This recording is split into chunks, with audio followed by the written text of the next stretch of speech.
Isang madali ang mixed martial arts update tayo mga idol. Dalawang Pinoy nga pala ang napalaban sa Qatar kaninang madaling araw. At ang unang Pinoy na napasabak sa patimpalak ng 171 Championship ay ang tubong kiyangan Ifugao na si Kevin Bilengon. At kinaharap nito sa pangatlong pagkakataon ang matagal na nitong karibal na si Bibiano Fernandez. Sa unang salpukan ay maganda ang mga patama ng Pinoy sa striking.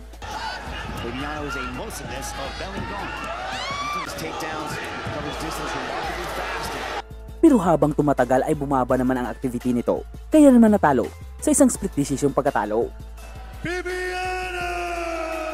At ito na rin ang pinakahuling laban ng 45 years old na Brazilian, kaya naman ito ay medyo pinabura ng mga horado. At ang napalaban sa main event ng 171 ay ang tubong La Trinidad Benguet na si Joshua Pasio, na kinarap sa pangatlong pagkakataon ang Amerikanong si Jared Brooks. At ito ay para sa titulo ng one strawweight champion na kasalukuyang hawak ng Pinoy.